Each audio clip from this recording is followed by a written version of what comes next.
ശബരിമലയിൽ ഒരു പുതിയ ദൗത്യമായി പ്രസാദ് നമ്പൂതിരി ഇറങ്ങുകയാണ്. അയ്യപ്പൻ്റെ നിയോഗം എന്നാണ് അദ്ദേഹത്തെ വിളിച്ചു പറഞ്ഞത് റിപ്പോർട്ടർ ടി വിയിലാണ്. റിപ്പോർട്ടർ ടി വിയുടെ ലേഖനായി ഞാനാണ് അദ്ദേഹത്തെ വിളിച്ചു പറയുമ്പോഴാണ് ആദ്യമായിട്ട് ഈ വാർത്ത അദ്ദേഹം അറിയുന്നത്. അദ്ദേഹം അമ്പലത്തിൽ തിരക്കാണെന്ന്, നിരവധി ഭക്തർ ഇവിടെ എത്തിച്ചേർന്നു. അദ്ദേഹം ആദ്യം തന്നെ പറഞ്ഞു ഭയങ്കര തിരക്കാണെന്നാണ് പറഞ്ഞത്. തൻ്റെ ദൗത്യം അത്രയേറെ നിഷ്ഠയോടുകൂടി ചെയ്യുന്ന ഒരാളാണെന്ന് ആദ്യ പ്രതികരണത്തിൽ വ്യക്തമായിരുന്നു. അത് തന്നെയാണ് ഇവിടെ എല്ലാം കാണുന്നത്.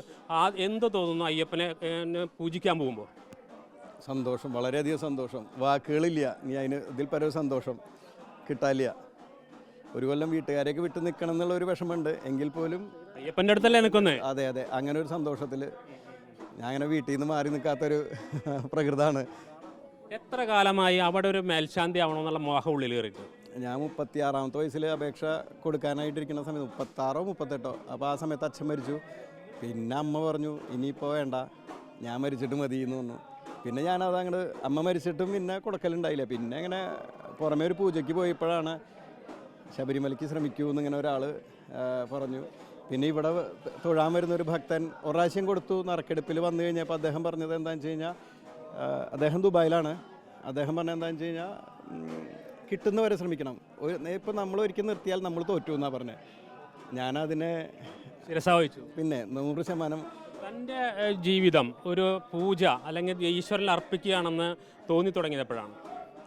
ഞാൻ ദേവസ്വം ബോർഡ് ശാന്തിക്കാരനാണ്. 27 വർഷമായിട്ട് 20-ാമത്തെ വയസ്സിൽ ശാന്തിക്ക് കയറി.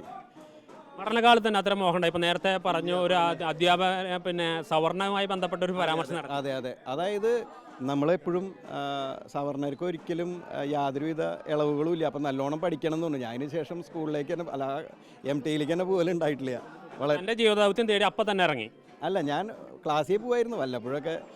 എന്നെ എപ്പോഴും ഈ സാറ് മാത്രമേ പറഞ്ഞിട്ടുള്ളൂ ഇങ്ങനെ നല്ലോണം പഠിക്കണം, നമ്മളൊരിക്കലും ഒന്നും കിട്ടില്ല, നമുക്ക് പഠിച്ചാൽ മാത്രമേ കിട്ടുള്ളൂ എന്ന് പറഞ്ഞിരുന്നു. അത് പിന്നെ ഇപ്പോൾ ഞാൻ മറ്റൊരു കാര്യം കൂടി, ഇപ്പോൾ നിലനിൽക്കുന്ന ഒരുപാട് വിവാദങ്ങളുണ്ട്. ശബരിമല എന്നൊരു സംവിധാനം ഏത് കാലത്തും ഓരോ രീതിയിൽ വിവാദങ്ങളിലേക്ക് വന്നിട്ടുണ്ട്. ഏറ്റവും പുതിയ വിവാദം മോഷണ വിവാദമാണ്. അങ്ങ് എങ്ങനെയാണ് അതിന് നോക്കിക്കാണുന്നത്? എത്രമാത്രം ഇനി വിജിലൻ്റ് ആവണം? അവിടുത്തെ ഓരോ സ്റ്റാഫും ഓരോ പൂജാരിയും എത്രമാത്രം വിജിലൻ്റ് ആവേണ്ട ആവശ്യമുണ്ട്? 100% വിജിലൻ്റ് ആയേ പറ്റില്ല. ഇതൊന്നല്ല, ഈ സ്വർണം കവർച്ച എന്നുള്ളത് മാത്രമല്ല, എപ്പോഴും നമ്മുടെ ഭാഗം വിജിലൻ്റ് ആയിരുന്നാൽ നമുക്ക് ഈ പ്രശ്നങ്ങൾ ഉണ്ടാവില്ല. നമുക്ക് 100% അതിൽ നിന്ന് നമ്മളെപ്പോഴും സെക്യൂർ ആയിട്ടിരിക്കണം, ഒരു കവേഡായിട്ടിരിക്കണം എന്നുള്ള ചിന്താഗതിക്കാരനാണ് ഞാൻ. ഈ വിവാദങ്ങളൊക്കെ ശബരിമല ഏതെങ്കിലും രീതിയിൽ ക്ഷീണിപ്പിക്കാൻ, അവിടുത്തെ വിശ്വാസത്തെ അല്ല ഉദ്ദേശിച്ചത്, ആ സംവിധാനത്തെ തകർക്കാൻ വേണ്ടി വല്ല ഗൂഢാലോചന പുറകിലുണ്ടോ? അങ്ങ് എന്താണ് അങ്ങ് ഇത് സാധാരണ മനുഷ്യരെ പോലെ?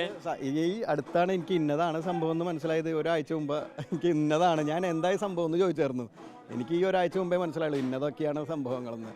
അതൊക്കെ ഓരോ സമയത്തും ശബരിമലയിൽ എല്ലാ കാലത്തുള്ളതാണ്. ഒരു തവണ വെള്ളപ്പൊക്കമാണെങ്കിൽ മറ്റൊരു തവണ വേറെ എന്തെങ്കിലും ഒരു സംഭവം, അങ്ങനെ എല്ലാ തവണയും ഉണ്ട്. എത്രമാത്രം ജാഗ്രത അവിടെ പ്രവർത്തിക്കുന്നവർക്ക് ആവശ്യമുണ്ട് ഈ പ്രത്യേക സാഹചര്യത്തിൽ? എപ്പോഴും ജാഗ്രതയായിരിക്കണം.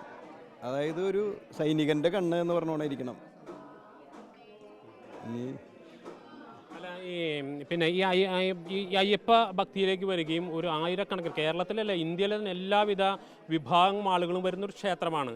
അതിൻ്റെ പരിശുദ്ധി ഏതെങ്കിലും ഇതിൽ വിവാദങ്ങളെ കൊണ്ട് കെട്ടുപോകുന്നുണ്ടോ? ഇല്ല, അതൊന്നും ഒരിക്കലും ഇല്ല. നമ്മൾ തീയിലേക്ക് കുറച്ച് വെള്ളം ഒഴിച്ചാൽ അത് ആ ഒരു സൈഡ് മാത്രമേ കിടന്നുള്ളൂ, ബാക്കി അപ്പുറത്ത് വീണ്ടും അത് കത്തിപ്പിടിച്ചോളൂ എന്നുള്ളതാണ് എൻ്റെ ഒരു സങ്കല്പം. അങ്ങ് ആ ശ്രീകോവിലേക്ക് കയറുമ്പോൾ എന്തെല്ലാം ചിന്തകളോട് കൂടിയായിരിക്കും? കാരണം എത്രമാത്രം നേരത്തെ ജാഗ്രതയുടെ കാര്യം പറഞ്ഞു, ചുറ്റുപാടുകളെ കൂടുതൽ നിരീക്ഷിച്ചുകൊണ്ട് തന്നെയായിരിക്കും മുന്നോട്ട് പോകേണ്ടത്. 100% ഞാൻ എൻ്റെ കാര്യങ്ങളെല്ലാം വിജിലൻ്റായിട്ടേ നമ്മൾ ചെയ്യുള്ളൂ. എപ്പോഴും എല്ലാ കാര്യങ്ങളെക്കുറിച്ച് ശ്രദ്ധിച്ചിട്ടേ ചെയ്യാൻ പറ്റുള്ളൂ. നമ്മളെപ്പോഴും ഒരു ചതി ഉണ്ട് എന്നുള്ള മനസ്സിലാക്കിയിട്ട് വേണ്ടി വരും.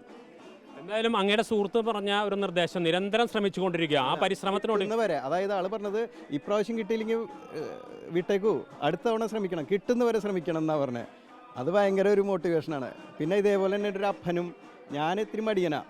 അപ്പോൾ ഈ അപ്പൻ എൻ്റെ അച്ഛൻ്റെ മുത്തച്ഛൻ്റെ അനിയൻ്റെ മക്കളാണ്. അദ്ദേഹം ഇതേപോലെ തന്നെയാണ്, വാ പോവാ, എല്ലാ കാര്യത്തിനും ഇങ്ങനെ തള്ളി എന്നെ തള്ളി കൊണ്ടുപോയിരുന്ന ഒരാളാണ് അദ്ദേഹം. ഇപ്രാവശ്യം ലിസ്റ്റിൽ മറ്റേ ഇൻ്റർവ്യൂവിനുണ്ടായിരുന്നു, ഈ ലിസ്റ്റിലേക്ക് വന്നില്ല. ഏതായാലും നിത്യാഭ്യാസി ആനയെടുക്കുമെന്ന അക്ഷരാർത്ഥത്തിൽ തെളിയിക്കുകയാണ് നിരന്തരമായ പരിശ്രമങ്ങളിലൂടെ. അങ്ങനെ ഒടുവിൽ അയ്യപ്പൻ്റെ ശ്രീകോവിലിനകത്തേക്ക്, അയ്യപ്പ സന്നിധിയിലേക്ക് പ്രസാദ് നമ്പൂതിരി എത്തിച്ചേർന്നിരിക്കുന്നു. നിരന്തരം വലിയ വിവാദങ്ങൾ നിലനിൽക്കുമ്പോഴും തികഞ്ഞ ജാഗ്രതയോടെയാണ് അദ്ദേഹം ശബരിമല ക്ഷേത്രത്തിലേക്ക് നടന്ന് കയറുക. റിപ്പോർട്ടർ ജെയ്സൺ, തൃശ്ശൂർ.